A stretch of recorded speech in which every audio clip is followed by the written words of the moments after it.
ಎಲ್ಲರಿಗೂ ನಮಸ್ಕಾರ. ಸಿರೀಸ್ ಕಿಚನ್ಗೆ ಸ್ವಾಗತ. ಇವತ್ತಿನ ರೆಸಿಪಿ ಬಂದು ಆಲೂ ಫ್ರೈ. ಈ ರೀತಿ ಆಲೂ ಫ್ರೈ ರಸಮ್ ಜೊತೆ ಬೇಳೆ ಸಾಂಬಾರ್ ಜೊತೆ ಸೈಡ್ಸಿಗೆ ತುಂಬಾ ಚೆನ್ನಾಗಿರುತ್ತೆ. ಈ ರೆಸಿಪಿನ ಈಸಿ ಆ್ಯಂಡ್ ಕ್ವಿಕ್ಕಾಗಿ ಮಾಡ್ಕೊಬೋದು.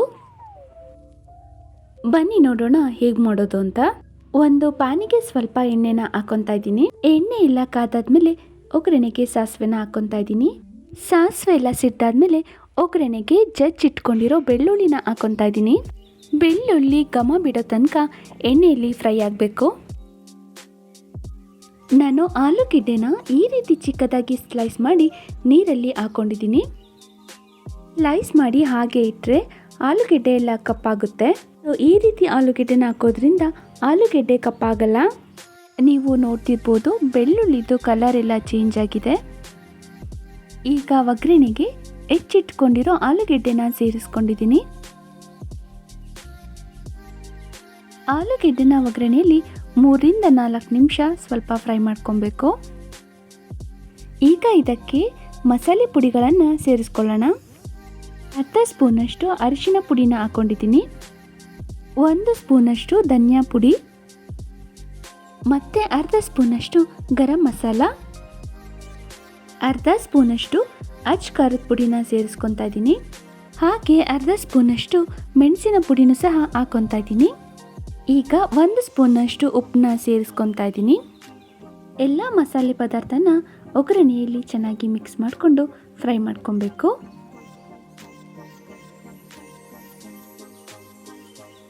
ಉಪ್ಪು ಖಾರ ಎಲ್ಲ ಆಲೂಗೆಡ್ಡೆಗೆ ಚೆನ್ನಾಗಿ ಹಿಡಿಬೇಕು.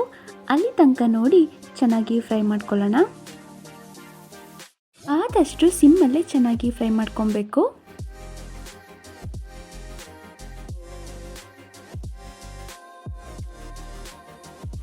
ಆವಾಗ ಲಿಡ್ನ ಕ್ಲೋಸ್ ಮಾಡಿ ಸ್ವಲ್ಪ ಸ್ಟೀಮಲ್ಲಿ ಆಲೂಗೆಡ್ಡೆನ ಬೇಯೋಕೆ ಬಿಡಬೇಕು.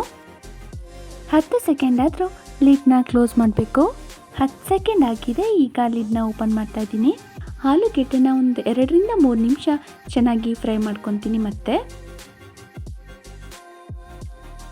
2 ರಿಂದ 3 ಸಲ ಈ ರೀತಿ ಲಿಡ್ನ ಕ್ಲೋಸ್ ಮಾಡಿ ಮತ್ತೆ ಫ್ರೈ ಮಾಡ್ಕೊಬೇಕು.